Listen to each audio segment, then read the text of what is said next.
menjatuhkan murah harga diri kita sebagai umat Nabi Muhammad sallallahu alaihi wasallam. Ketahuilah hadir oleh Allah, ketika Nabi Muhammad berhijrah dari kota Mekah menuju, ketika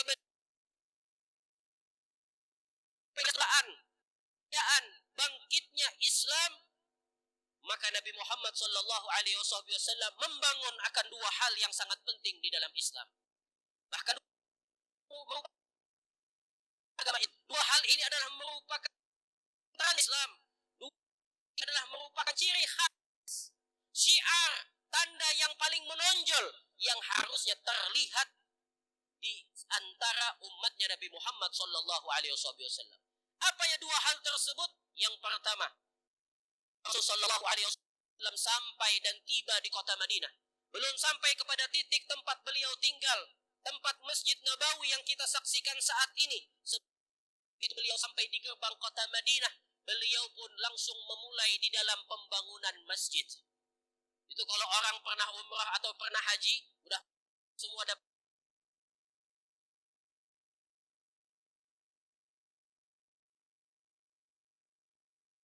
Tempat masjid Kuba, di masjid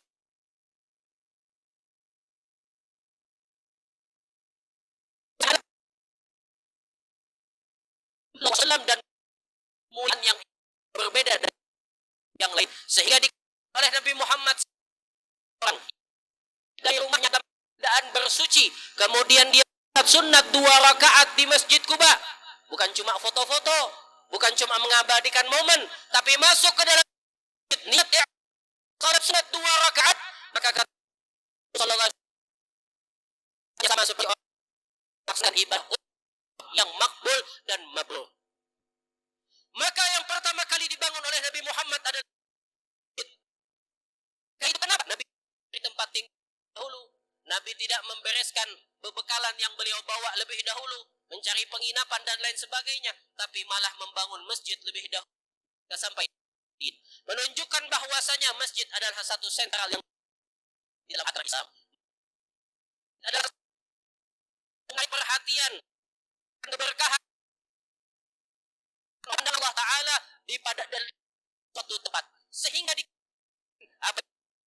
suatu tempat itu terdapat masjid, dan masjidnya makmur, masjidnya hidup ibadah dihidupkan dengan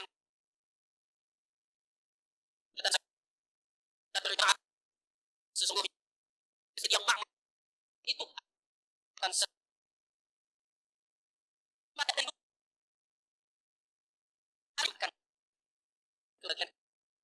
di dalam kehidupan mereka. Namun sebaliknya, ya akhir zaman kita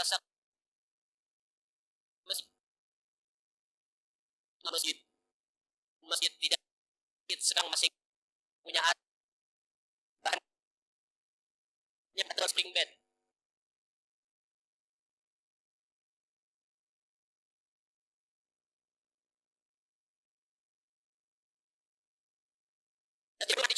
Saya sampaikan dulu pernah diceritakan ada sekelompok daripada kaum muslimin di 10 abad tahun yang lalu.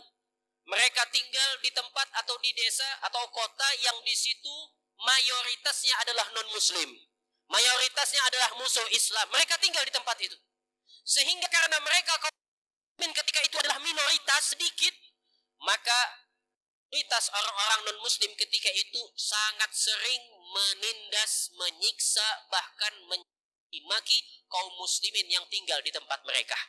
Diganggu setiap hari, yang ibadah diganggu. Sehingga saking jengkelnya salah satu di antara pemimpin kaum muslimin ini datang mengadu kepada seorang pendeta di antara mereka. Dia datang mengadu, pendeta, kami tinggal di tempat kalian, kami ditindas, kami dihina, kami diganggu oleh pengikut-pengikut kalian.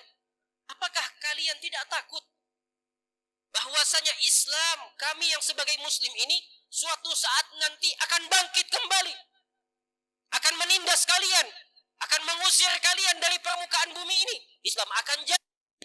Lalu kata pendeta tersebut dengan tersenyum, iya saya tahu apa yang kau katakan. Bahkan kami membaca di dalam kitab-kitab kami terdahulu bahwasanya nanti akan datang suatu masa di mana Islam akan jaya dan tidak ada sedikit pun dan sejengkal pun tempat di atas permukaan bumi kecuali semuanya adalah orang yang menyembah kepada Allah Subhanahu wa taala. Akan tetapi di samping itu kata pendeta, kenapa kami masih berani mengganggu kalian? Di antara kami masih berani mencaci kalian? Karena kami masih meyakini kebangkitan, kejayaan, kemakmuran Islam telah masih jauh. Emang ente tahu Islam bakal jaya? Emang ente tahu kapan Islam bakal menang? Lalu kata pendeta, tahu. Dia tahu banget kapan Islam itu akan jaya. Kapan kata orang muslim tadi? Maka kata pendeta tadi, Islam kalian akan berjaya pada suatu saat nanti.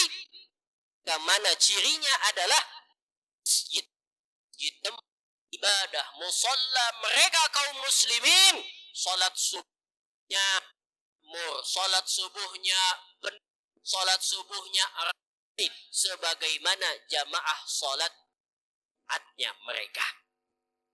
Kapan? Ketika masjid kita waktu subuh didapati jamaahnya kayak salat Jumat. Sekarang kita punya masjid. Sekarang kita punya musola. Tidak sedikit di antara kita rumah kita dekat dengan tempat ibadah. Ayo kita buktikan sama-sama. Ayo kita koreksi. Subuh ini kita bangun. Ayo kita datang ke masjid. Lihat bagaimana keadaan masjid kita. Jangan mimpi Islam bakal bangkit. Jangan mimpi kita jauh daripada fitnah. Kalau masjid kita sendiri saja belum beres. Masjid kita sendiri saja dijajah oleh fitnah. Siapa fitnahnya? Kita sebagai umat yang mengaku umat Nabi Muhammad sallallahu alaihi wasallam. Masya Allah, kadang ini kita bicara fakta ya. Malam ini Masya Allah, malam kemarin Masya Allah, kemarinnya lagi Masya Allah, ya kan? Pian lihat sendiri dengan mata kepala. Kita tidak usah jauh-jauh lihat masjid sana, masjid sini. Ini maulid, manusianya berapa yang hadir? Masya Allah, kalau malam maulid, ya Allah, sampai keluar sana, ada yang sampai di luar sana jamaahnya, ya Allah. Senang kita lihatnya. Tapi kalau subuh pada kemana? Subuh pada kemana ini jamaah? Pada kemana ini umat? Punya masjid-masjid di rumah. Ayo, jangan sampai dengan hal kita mengagung-agungkan maulid bagus. Merupakan salah satu sunnah. Tapi ingat tetap kewajiban kita kepada Allah. Ingat atas apa yang telah dibangun oleh Nabi Muhammad. Tujuan apa dibangun masjid tersebut. Sehingga dahulu di zaman beliau masjid itu 5 waktunya ramai. Jamaahnya sebagaimana seramai kita salat Idul Fitri, Idul Adha. Maka dari itu, kemenangan Islam semua ada tanggung jawabnya di tangan kita masing-masing umatnya Nabi Muhammad sallallahu alaihi wasallam. Ini yang pertama. Dan sesungguhnya orang yang memakmurkan masjid, kata Allah Subhanahu wa taala, disaksikan oleh Allah di dalam Al-Qur'an adalah orang yang memiliki keimanan yang sejati. Cikal bakal tanda orang yang bakal husnul khatimah adalah orang yang suka memakmurkan masjidnya Allah. Innama ya'muru masajidallah man amana billah wal yaumil akhir. Itu Allah yang saksikan, bukan presiden, bukan departemen agama, atau bukan piagam dari manapun. Allah yang saksikan di dalam Al-Quran. Belum lagi Nabi Muhammad menjadi saksi yang kedua. Idza ra'aitumur rajul ya'tadul masajida fashhadu lahu bil iman. Kata Nabi Muhammad, jika kalian melihat seorang laki-laki ataupun perempuan yang mana dia suka bolak-balik masjid, bolak-balik masjid, salat di masjid, jamaah di masjid, memakmurkan masjid, maka saksikanlah, kata Nabi Muhammad, saya saksikan itu orang yang memiliki iman yang kokoh dan yang sejati Subhanahu wa ta'ala. Itu yang pertama. Kemudian yang kedua yang dibangun Nabi Muhammad yang ciri Nabi Muhammad itu adalah beliau membangun al-ukhuwatul islamiyah, persaudaraan antara sesama, persaudaraan antara sesama Nabi Muhammad sallallahu alaihi wasallam.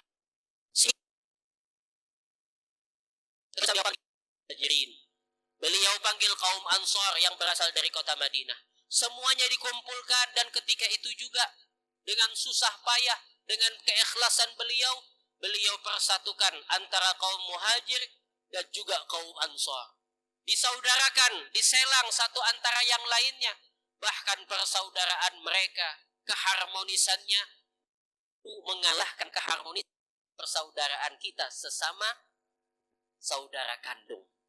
Jujur, kalau kita baca sejarah bagaimana antusias mereka ketika bersaudara, ini bukan bicara soal saudara kandung. Beda suku, beda adat istiadat, beda pemikiran, bahkan beda tempat tinggal, apalagi beda orang tua. Namun mereka dapat bersatu, mereka dapat menciptakan keharmonisan yang bahkan mengalahkan keharmonisan antara dua orang yang bersaudara kandung. Kalau kita lihat sejarah luar biasa bagaimana persaudaraan antara umat sesama Islam di zaman dahulu. Dan ini pada saat kita, generasi kita saat ini, persatuan sudah mulai renggang. Persaudaraan sudah mulai punah. Sudah mulai jarang kita lihat. Jangankan kita ingin berbicara tentang saudara sesama umat Nabi Muhammad, terkadang kita mirisnya melihat di dalam berita saudara kandung ada yang bunuh saudaranya sendiri. Berapa banyak saudara kandung ngusir saudaranya cuma karena kelainan harta warisan. Di antara mereka macam-macam yang kita lihat dan saksikan saat ini. Dan inilah yang sekarang gencar-gencarnya kaum Yahudi, gencar-gencarnya kaum Nasrani, musuh-musuh Islam saat ini berpikir keras untuk bagaimana caranya memisahkan, membuat suatu fitnah, provokasi, dan yang lain-lainnya menyebabkan persaudaraan dan persatuan Islam menjadi hancur. Karena mereka orang memuji Islam, mereka meyakini persatuan apabila ini umat bersatu, apabila ini umat jadikan namanya seperti saudara kandungnya, diperlakukan mulia bagaimana Muhammad mengatakan kepada para sahabatnya, mereka ini 100% kalau umat ini akan dan akan jaya membawa Islam ini dan mereka akan musnah di muka bumi ini. Makanya mereka saat ini sedang berpikir keras, membuat fitnah, menyebar-nyebarkan fitnah di sosial media kita. Kenapa jadi sosial media kita yang diserang? Tahu para hadirin kenapa jadi sosial media kita yang diserang? Kenapa? Karena umat sekarang sedang asyik dengan handphone. Umat sekarang sedang asyik dengan sosial media. Asyik dengan YouTube-nya. Lupa dengan Al-Quran. Lupa dengan ahadis Nabi sallallahu alaihi wasallam. Lupa dengan ajaran Nabi. Berpaling dari majlis ilmu. Berpaling daripada ajaran-ajaran para ulama dan para salaf. Maka dari itu mereka senang menyebarkan fitnah-fitnah, berita-berita hoax, berita-berita dusta yang tujuannya bukan lagi membicarakan tentang kepemerintahan, ekonomi, namun bahkan para ulama, para habaib semua diobrak-abrik oleh mereka kaum Yahudi. Kenapa? Karena mereka tahu kelemahan umat Islam adalah di dalam ketika mereka kendor persahabatannya. Ketika mereka mulai tidak bersatu, disitulah kelemahan Islam. Maka ketika kelemahan Islam tadi diwujudkan oleh mereka, merekalah yang merasa berkuasa di atas. Makanya Allah Ta'ala pesan kepada kita, wa ati'ullah wa rasul. Ayo taat kepada Allah dan ajaran Rasul. Wala tanaza'u, jangan sekali-kali kalian bertikai. Jangan sekali-kali kalian bermusuhan. Jangan sekali-kali kalian saling membenci, saling hasut, saling menyikut hanya dengan hal-hal duniawi yang kecil. Hanya karena ego, hanya karena gengsi. Dan semacam itu. Wala tanaza'u fatafshalu. Maka apabila kalian bermusuhan, kalian saling benci, kalian saling menuntut sehingga kalian tidak bersatu, fatafshalu, maka kalian akan menjadi orang yang rugi. Wa tadhhabu rihukum, dan muruah kalian sebagai umat Nabi Muhammad, harga dan martabat kalian sebagai umat Islam akan jatuh drastis dan kalian akan ditindas oleh orang-orang Yahudi, oleh orang-orang yang memusuhi akan umat Islam dan umatnya Nabi Muhammad sallallahu alaihi wasallam. Maka dari itu para jamaah, para hadirin yang dimuliakan Allah, inilah saatnya kita untuk kembali mengkaji. Saatnya kita kembali untuk bangkit, untuk kembali membangun, mengkokohkan barisan kita bersatu dan membangun apa yang telah dibangun dahulu oleh baginda Nabi Muhammad sallallahu alaihi wasallam. Dan percaya sama saya, apabila kita dapat melaksanakan dan membangun kembali akan dua hal yang saya sampaikan daripada apa yang dibangun oleh Nabi Muhammad, ini jauh lebih menyenangkan hati Nabi Muhammad, lebih jauh ampuh untuk membuat senyuman di wajah Nabi Muhammad dibandingkan kita membuat maulid semewah-mewahnya. Percaya sama saya.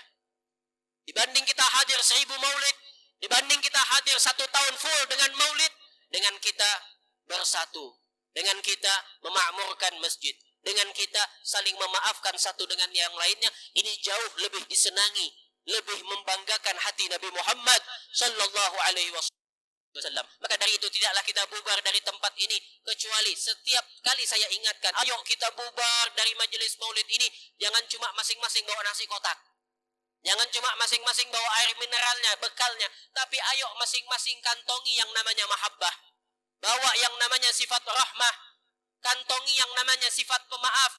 Tidaklah kita bubar, tidaklah kita pisah dengan teman yang ada di sebelah kita, depan belakang kita, atau tetangga kita, atau satu komplek dengan kita, kecuali kita keluar dengan hati yang telah bersih daripada sifat dendam, dengki, benci, su'udzon, buruk sangka kepada sesama muslim, kepada sesama keluarga kita.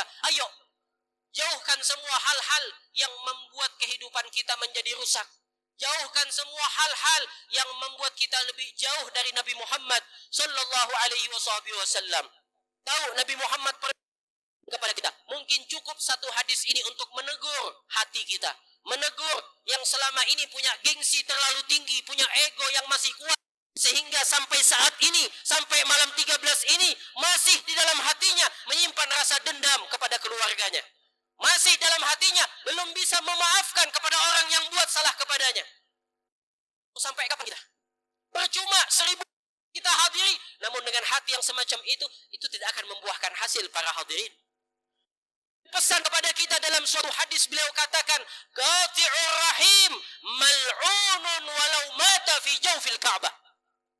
Orang yang memutus silaturahim, kata Nabi Muhammad, dia musuhan sama ayahnya, orang tua musuh dengan anaknya, saudara kandung musuhan, atau dengan tetangga, atau dengan umat. Dia musuhan, tidak berteguran. Kata Nabi Muhammad, la yahjurul muslim akhahul muslim fauqa salasati ayyam. Tidak pantas dikatakan sebagai seorang muslim yang apabila dia bermusuhan dengan saudara seagama, tidak menegur, tidak menyapa, tidak memaafkan melebihi daripada 3 hari. Lebih dari 3 hari sudah tidak pantas jadi orang muslim. Kita sudah berapa tahun nyimpan ini perasaan sama orang itu? Udah berapa lama kita nyimpan dendam ini sama orang itu? Ayo, ini saatnya. Orang yang mutus silaturahim, kata Nabi Muhammad, mal'un, dilaknat oleh Allah. Tahu arti laknat apa? Diboikot. Pian diboikot dari apa? Dari rahmatnya Allah Ta'ala. Kalau kita udah diboikot dari rahmatnya Allah, mau ngapain? Sorga, kalau bukan karena rahmat, tidak bisa kita masuk ke dalam sorga. Walaupun kita kowar-kowar ngaku, saya umatnya Nabi. Kalau sorga aja tidak bisa dimasuki kecuali dengan rahmat, apa gunanya kita hadir di maulid semacam ini kalau kita tidak dapat rahmat? Apa gunanya kita ketemu dengan Lailatul Qadar kalau kita diboikot dari rahmat? Apa gunanya kalau kita mendapatkan nisfu Sya'ban nanti kalau kita masih diboikot oleh rahmat? Apa sebabnya? Putus silaturahim, bermusuhan, saling memaafkan. Walau mata fi jawfil Ka'bah. Pun kata Nabi Muhammad, yang mutus silaturahim tadi, dia meninggal bukan di depan Ka'bah, bukan ketika sujud dalam sholat, bukan ketika cium hajar aswad, meninggal di dalam, di tengah-tengah Ka'bah pun, maka orang itu tidak akan mendapat rahmat dari Allah Ta'ala. La ilaha illallah. Saya mau tanya pada hadirin, semua mungkin pernah umrah, pernah haji. Saya mau tanya, ada yang pernah masuk Ka'bah? Dia pernah masuk Ka'bah? Ayo angkat tangan, tunjuk tangan. Siapa yang pernah masuk Ka'bah? Jangankan Ka'bah, Ustaz. Suat aja sampai sekarang belum kena. Ini masuk Ka'bah bukan main, tempat yang paling mulia. Yang katakan Ka'bah itu 70.000 malaikat setiap hari tawaf. Malaikat silih berganti. Fi Baitullah yang mulia. Tempat yang mulia di muka. Ini orang kata Nabi, tinggalnya bukan lagi ketika sujud, bukan lagi di depan, bukan lagi ketika maulid, meninggal dalam Ka'bah. Kurang. Tapi dinyatakan oleh Nabi mal'un, diboikot, tidak dapat punan. Ahmad, apa sebab?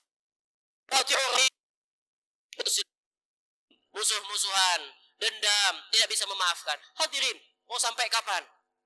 Mau sampai pertahankan? Dia yang salah Ustaz, dia yang salah Habib. Biarkan dia yang salah. Berat urusannya, berat masalahnya. Saya tahu memaafkan itu tidaklah hal yang gampang. Tapi kita berusaha untuk memaafkan bukan karena dia.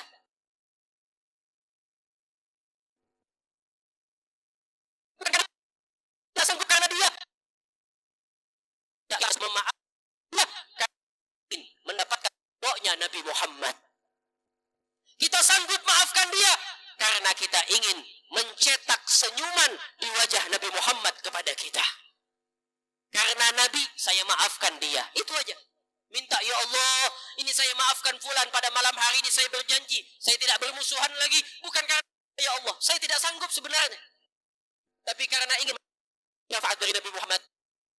Ingin dapatkan senyuman, bahkan insya Allah orang yang hatinya bersih. Ketika dia wafat, pasti dia akan melihat wajah indahnya Nabi Muhammad. Ketika dia masuk ke dalam liang lahat, dia akan disambut oleh Muhammad. Kebangkitan akan dibangkitkan di bawah naungan Nabi Muhammad. Maka demi Nabi Muhammad saya maafkan dia dan bantulah luluhkan hati saya untuk mengikhlaskan apa yang telah dia perbuat untuk saya. Begitu.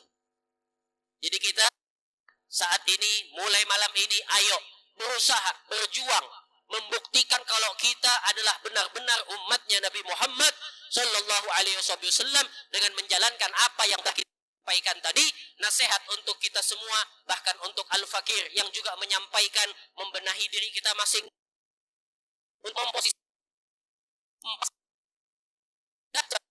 Allah Sallallahu Alaihi Wasallam. Mudah-mudahan kita semua yang hadir pada malam diampuni dosa-dosanya oleh Allah Ta'ala, semua hajat kita dikabulkan oleh Allah Ta'ala, terutama kepada sahibul bait, keluarga Haji Muhammad Yusuf. Mudah-mudahan Allah Ta'ala panjangkan umur beliau dalam keadaan sehat walafiat, dimurahkan rezekinya. Tulan malam beliau juga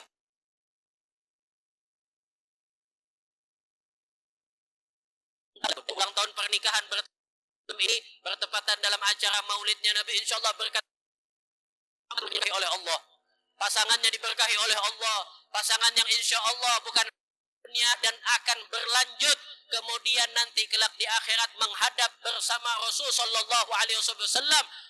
Rabbal alamin, Rabbi wa amitna fi tariqati anta sami'ul alim tub alaina innaka anta tawwabur rahim. ربنا آتنا في الدنيا حسنة وفي الآخرة حسنة وقنا عذاب النار. صلى الله على سيدنا ومولانا محمد وعلى آله وصحبه وسلم والحمد لله رب. Lebihnya saya dan ridha semesta. Assalamualaikum warahmatullahi wabarakatuh.